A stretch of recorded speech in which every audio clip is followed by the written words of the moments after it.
Hey, Bayside Santa Rosa. Welcome to our Friday Good Night Santa Rosa devotion. Before I jump into it, just a quick reminder about Sunday services. Hope you can jump in and be a part of it. Had a great Easter last Sunday. And we're in the second week, starting this Sunday, of our Defining Moments series, which we started on Easter. And it's going to be a great service, great Sunday. 9:30 Facebook Live and online, and 11:11 online.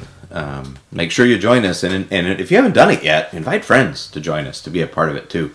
If you haven't had that opportunity yet, there's some great stuff going on there. So hope to see you online on Sunday, and also we're doing the lobby again after each service. You can jump in on a Zoom meeting and join us in the lobby. We're going to hang out. We're actually going to do a little game, and there's going to be prizes, so you're going to want to be there. So, anyways.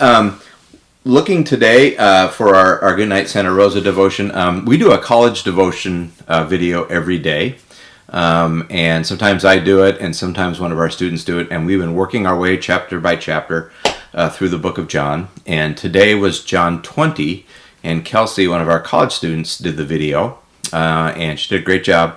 And she was talking about John 20 and talking about Jesus appearing to the disciples and appearing to Thomas, and it just kind of piqued something in my brain. So just kind of set the stage in John 20.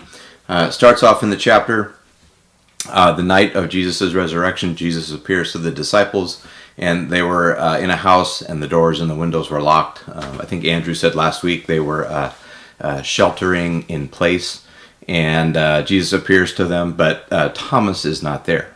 And so then it says a week later, so that would be this weekend coming up, they're still sheltered in place, and the doors and the windows are locked, and Thomas is there this time, and he's told the other disciples that he doesn't believe that Jesus came back because he didn't see him.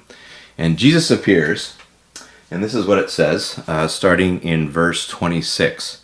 A week later, his disciples were in the house again, and Thomas was with them. Though the doors were locked, Jesus came and stood among them and said, "Peace be with you." And then he said to Thomas, "Put your fingers here, see my hands. Reach out your hand and put it in my side. Stop doubting and believe." Thomas said to him, "My Lord and my God." And the Scripture, I mean, there could have been other things going on there, but Scripture doesn't give kind of any other purpose for Jesus' visit that night other than to kind of see Thomas. And it's possible to read that as Jesus kind of scolding Thomas, but remember, these guys were friends. Jesus loved these guys, and I almost kind of get a sense that Jesus is showing up to help Thomas's faith. And it's funny, we call Thomas Doubting Thomas, and he kind of gets knocked and stuff, but probably most realistically, of all the disciples, it's probably the one a lot of us, I know me, kind of identify with. I mean, I probably would have doubted in that situation that, wait, he came back from the dead? Really? I didn't see him. I don't believe it. But Jesus comes back, and he says to Thomas, "Hey, here's your proof. Here's what you needed to believe. Now stop doubting and believe." And again, I don't think it's scolding. I think it's just Jesus saying, "Thomas, stop doubting. Have faith."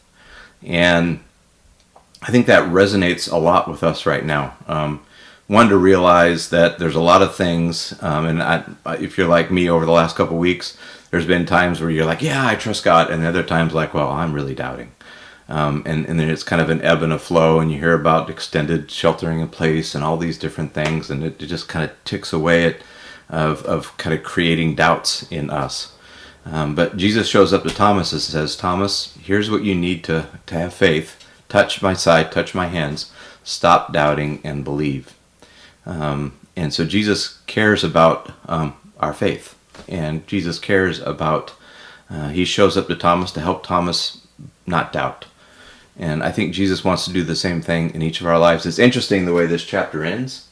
In verse 30 it says, "Jesus performed many other signs in the presence of his disciples, which are recorded in this book. But these are written that you may believe that Jesus is the Messiah, the Son of God, and by believing you may have life in his name." Scripture is full of things that if we dig in, and if we're digging into our word on a daily basis, there are things in there that can speak to us and say, stop doubting and believe. Stop doubting and believe. And it's probably something we need to be reminded of daily, which is probably why we need to be in our Bibles daily, because there are so many things that can chip away and create doubt.